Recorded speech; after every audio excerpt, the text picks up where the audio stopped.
This is SoIN. This is SoIN. This is SoIN. This is SoIN. This is SoIN.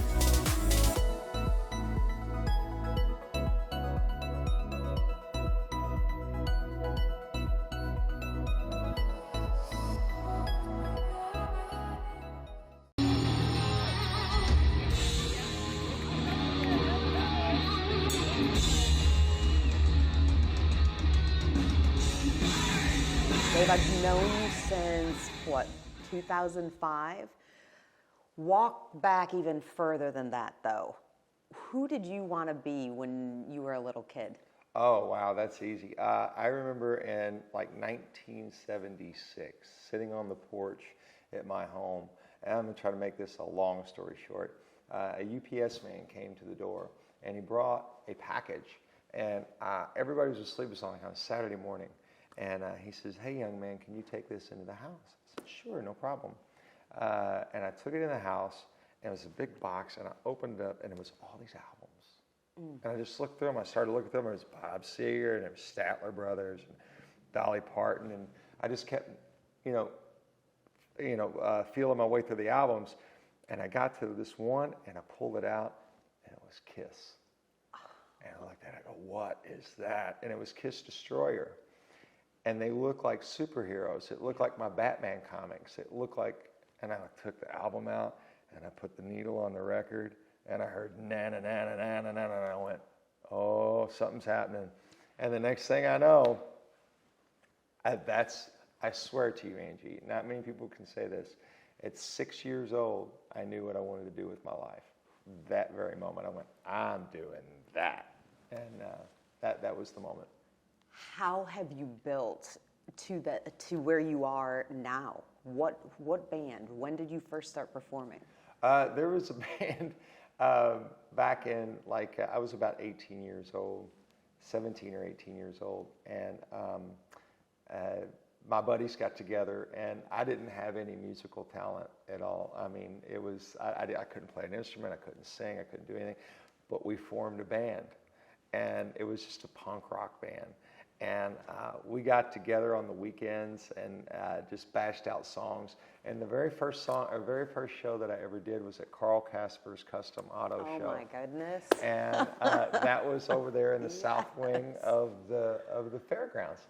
And Uncle Ron Clay and Troy Roebuck introduced us before we went on the show. Yeah, that was my first show, my first band. Anything that I did musically I was about 18 or 19 years old. So when I met you, you were a part of Tark Bus. Correct. And I believe one of the first places I ever saw you perform is New Albany, what was then Wix and is now our Parlor, which is amazing. Yeah. And just to think of that little stage. What do you remember from way back then, that time in your life? I treat everything the same, Angie. That little stage is just as important as any of the big stages that I get on. And the people sitting in front of me, it doesn't matter if it's one person or 10,000 people. Everybody matters. And I don't say that because of the times we're in and all that. I mean that. Anybody that's watching me that has took time to sit in front of me and listen or give me that time, it's so important.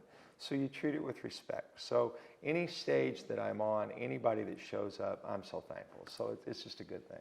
I know that's been your heart. It's been your heart since I've known you. I mean, Phoenix Hill Tavern. I can just keep naming all these places that I've seen you perform, and it doesn't matter the size of the audience. No. It's true. That's you give as much as you can, no matter how large or small. But so Jefferson Tark Bus, people definitely know you from Thunderstruck. I mean, you struck the Jeffersonville River stage, that's for sure. But you left in April. Yeah. April of this year. 2021. What happened was, I was minding my own business, Thunderstruck was rolling. Oh, yes. We're doing great. And I get a phone call from a band called Hairball in Minneapolis. And just an amazing product, amazing opportunity. And I really had to go to Jesus on that one because it was tough. I mean, it was tough because I love my guys. I still love my guys, and Thunderstruck is still kicking, and they're still doing great. It was tough because that's my family. You know, those are my people, and we traveled a lot of miles together. But I had to search myself from a standpoint of, you know, is this benefiting my family?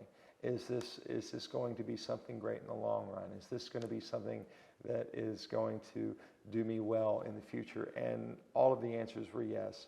And there was only one thing going no. And but the band was, they go, Dave, you got to do it. You got to take it. You got to take it. So it's just amazing how it all worked out. I have to ask, because you just opened that door. There was one thing going no. What was saying no? Well, I didn't want to leave them. You know, I didn't want to leave my guys. But they said go. Yeah, well, I will tell you something. In this band, or in Thunderstruck, when we was together, there was always the discussion of, you know, if something happened where we got a better opportunity, if something happened where somebody came and offered me something better, would you be upset? I go, as a matter of fact, I would be happy for you. I would push you out the door. I would tell you, you're no longer welcome here. You can come back and visit, right? But you can't stay here. I'm kicking you off the bus. Hand to God, true story. Oh. This hairball opportunity comes on. This will speak to the culture of Thunderstruck and the way they still are. The job came up. I had the conversation. I told them, this is what happened. This is the opportunity I have. All of them. They said, you know, Dave, you're no longer welcome here. Yeah, you know, you can come back and visit, but we're kicking you off the bus. So, and that was just amazing to me, and that's who those guys are. So I love them very dearly. So that was the no. That was, I can't, you know. That's a good no. That's a good no, but that means something when someone sees a better opportunity and they say, you've got to go, and we're behind you. Right. So hairball, you have to explain what it is, because it's a true experience. Correct. It is a over-the-top rock and roll show. It is a bombastic celebration of all the biggest characters of the 70s and 80s. You know, 1 minute you're going to see Paul Stanley come out, and he's going to be in full costume, full makeup, full regalia, and you're going to have all kinds of bombs and smoke and 5 video walls, and sonically, visually, you're going to be attacked. It's just amazing. And then wait 2 or 3 songs, and then David Lee Roth's going to come out, and he's going to jump off the riser 20 feet in the air, and he's going to do a scissor kick, and then bombs and smoke are going to go off, and he's going to play jump, and I'll wait, and all that good stuff. And it's awesome. You're one of the lead singers, so who are you? Well, in the band, I do 6 characters. I will do Alice Cooper. I will do Kevin DeGraw, Quiet Riot. I'll do Tom Keeper of Cinderella, Brian Johnson of AC/DC, Dee Snider of Twisted Sister, and there's one more, and I'm forgetting which one. There's one that's coming. There's one. Gene Simmons of Kiss. Yes. Gene's kind of hung up right now. Yes. Yeah. We're waiting on stuff. We're waiting on the boots, which, as you all know, with the shipping and all that going on right now, yes. and my bass guitar. So. But you've been sharing things on Facebook where there's an evolution that's happening. Do you know if Gene Simmons has been here to this area in Southern Indiana and Kentucky before? Right. Do you know? Has he seen? He's got some competition. I don't think that he has yet. But I know that he will, because here's the thing about this band. This band has actually performed with Gene Simmons. Oh, it's actually performed with Paul Stanley. It's actually performed with Rob Halford, Dee Snider. It's actually performed with the people that we portray.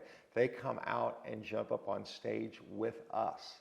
They actually come to the shows, and like if they're out in town, they'll come see us, and they are more than comfortable with getting up with us and playing. So it actually happens. You toured with Billy Ray Cyrus. Correct. One of my favorites.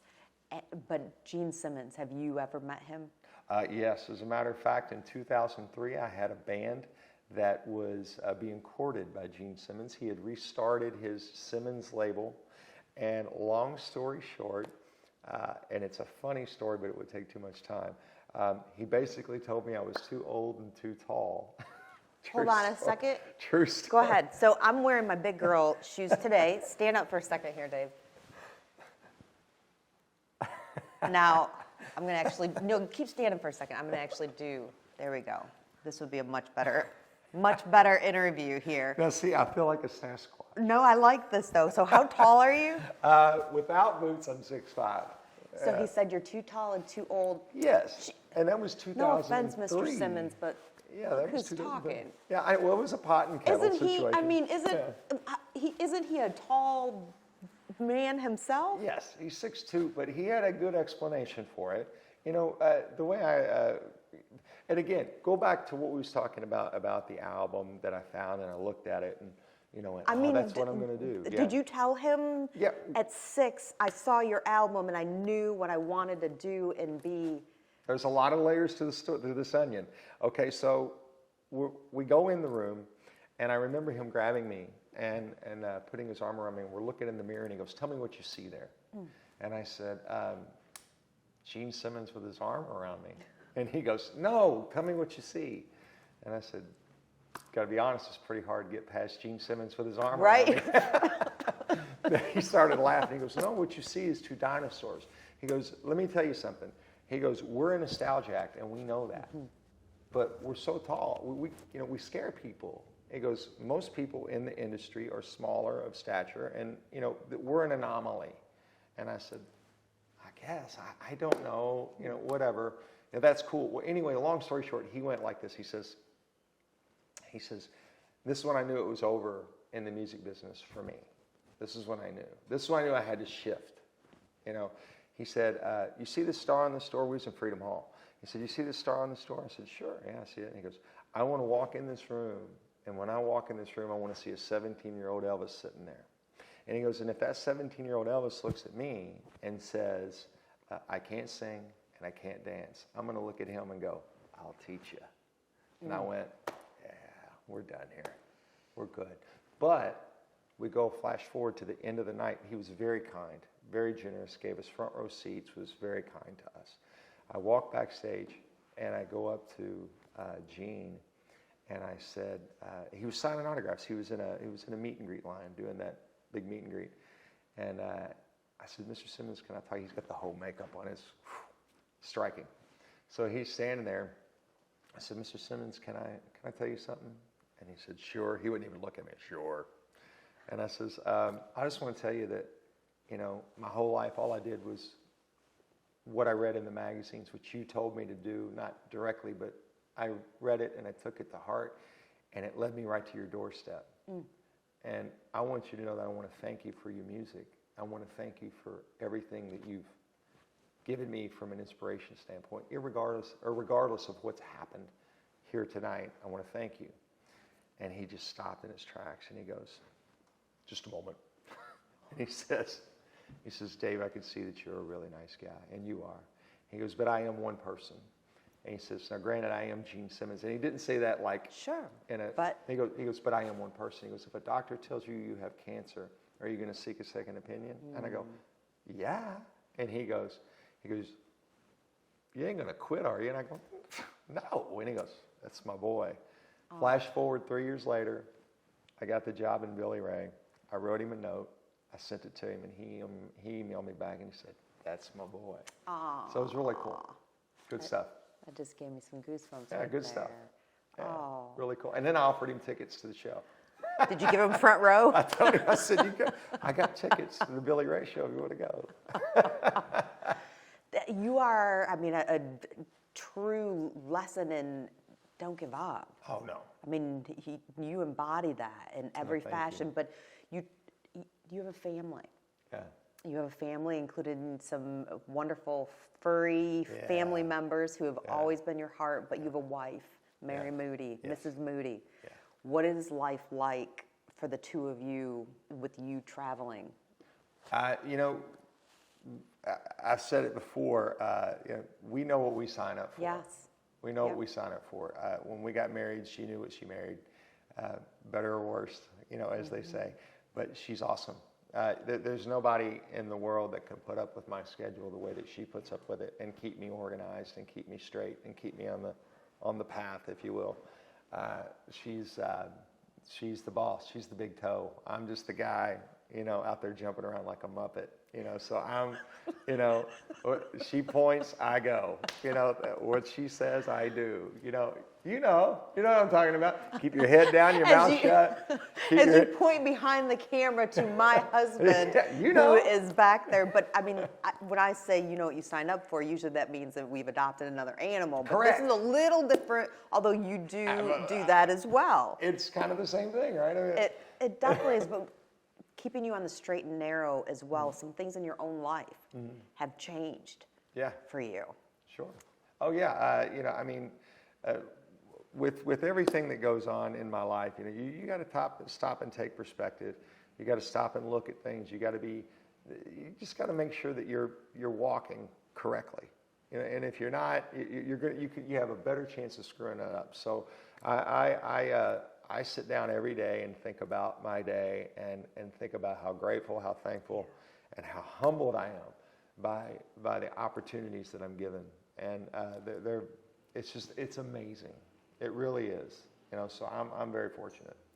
Can we talk a little bit, because I look at your Facebook page often. We've, like I said, have been friends for a long time, but you talk to people all over the country and find commonalities. But something you share, if you just need a friend, if you just need someone, you share things that just make people willing to connect with you. But you also share things about like sobriety. Sure. And the importance of that. I mean, we both were in a bar before, drinking beers or whatever we were. And I mean, it's something that I like to share. I made a decision in June of 2020 that good for you.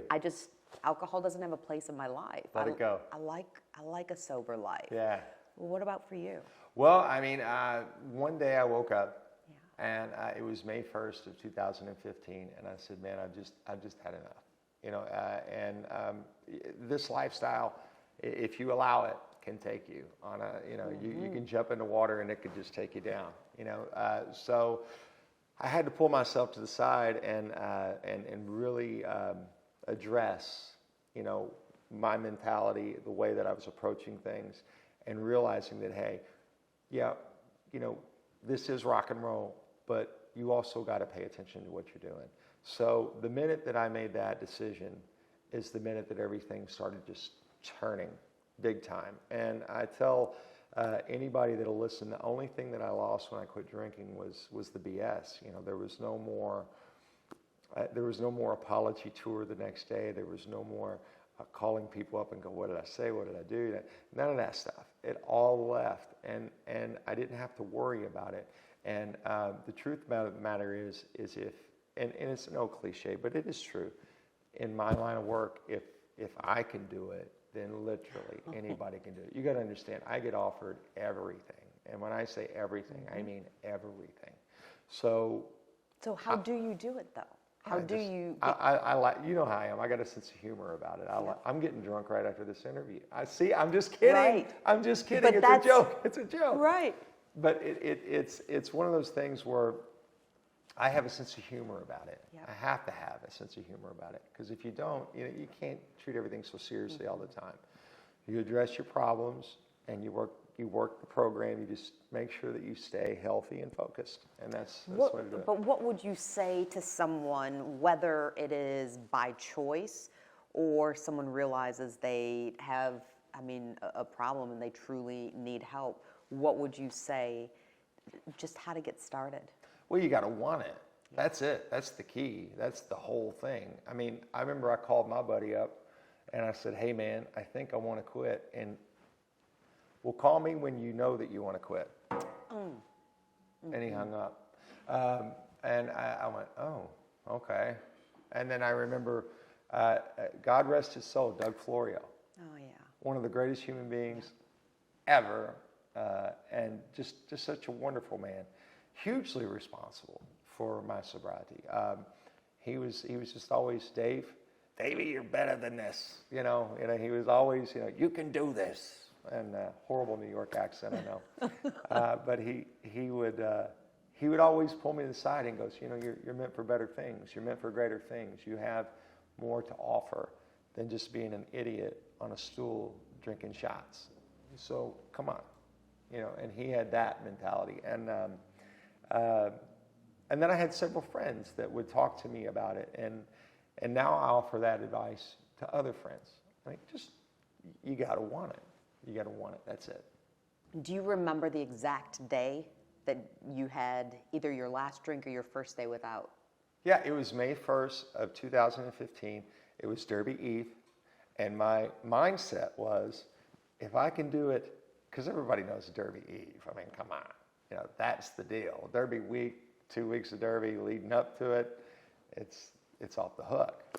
So my thing was, if I could get past Derby Eve and Kentucky Derby and just get through, that'll start the ball roll, start rolling. Well, I've never looked back. I just kept going, and the next day, and the next day, and the next day, now I don't even think about it. Now it's nothing. It's not even a big deal. But it was tough. But it was, again, it's a mindset. You have to want it. You got to be sick and tired of being sick and tired. You got to, the whole deal. All the cliches are true. And if you apply yourself, it's just like anything. You can do it. And whether you need help with it or not, it's funny because I will joke as well about, who stops drinking alcohol in a pandemic? Right. I'm still on the fence about it. But when you could stay home. Except now I'm just like, I like my sober life. Yeah, I like feeling good, waking up in the morning. I like waking up in the morning, getting up early. I like, seeing the sunrise. And Sunrises are beautiful. It's cool. It is cool. It's great. But speaking of cool, what is the coolest part about standing on stage? You've got thousands of dollars of pyrotechnics going on, something like 15 semis that assemble this entire experience, and you're looking out and you see thousands of people rocking with you. Yeah, it's church. It's church. I don't know if you've ever been in church and felt the Spirit move you. I call it rock and roll church. It's church because everybody's together. Everybody has the same mindset. Everybody wants to have fun. Everybody's got their fists in the air, spilling beer on their buddies, singing their favorite choruses to the songs that they grew up on. It's generational. You look out, you see grandpa's sons and grandsons, grandma's daughters and granddaughters. You see people with your shirts on, with other band shirts on. The smell of it, the look, the sound, the feel, it's cool. It's like being on a big horse. And you got a microphone, and you're going, yeah, this is cool. Let's move over here. You have the microphone. You continue when people watch you on stage. I'm not even going to try to guess ages or anything. And I'm one of those, as I get older, I keep saying, I used to think this age was ancient. But I'm going to do more, and I'm going to keep doing more. Right. Are you ever too old for rock and roll? I just saw Mick Jagger at 78. And he kicked butt, didn't he? And I said this when I saw it. I remember when I got my ticket, I said, man, this is probably going to be it. We're probably not going to get to see this again, and that's okay. I'm just going to go say goodbye. Well, they didn't get the memo, because I'm telling you, on a stadium stage with a catwalk that goes out to the 50-yard line, and the stage that spreads the length of the field, Mick Jagger was everywhere, and ripped, cut, and looking good, sounding better than ever, like a kid. And I'm like, I hope in 10 years, I'm going back when they're 90. And I'm going, man, this is probably it. And we'll probably be wrong again. So no, there's never an age. They keep upping the bar. If Mick can do it at this age, if Keith can do it at this age, if they can just keep going, I'm going to keep going. I'm not going to stop. Why? It's like Willie Nelson said, He said, people keep asking me when I'm going to retire. He says, well, I play music and golf. Which one do you want me to quit? So that's the truth. So rock on forever. Forever.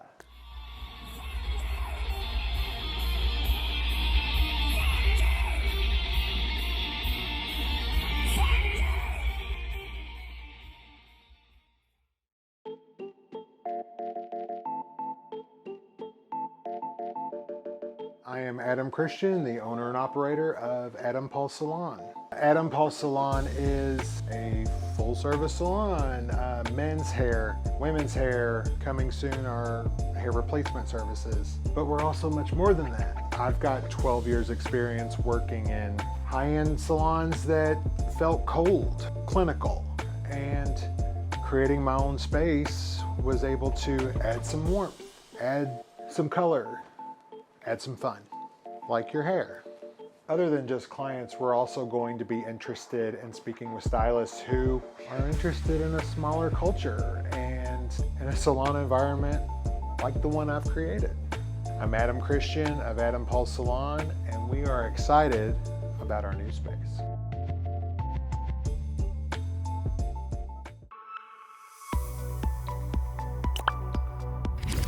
Since our humble beginnings in 1908 as New Washington State Bank, we have offered banking the way you want it. Now known as NWSB, we have branches in the communities of Henryville, Charlestown, Borden, Jeffersonville, Sellersburg, Scottsburg, River Ridge, New Albany, and coming in 2022, a state-of-the-art branch in downtown Jeffersonville. As a local bank, all decisions are made right here in Southern Indiana. Our customers enjoy the personal relationships, and we value opportunities to show community support throughout the region. At NWSB, we offer myriad services and modern technology, from online banking to mobile apps with check capture. And we are always here to serve you face-to-face with a smile. At NWSB, you'll find banking the way you want it.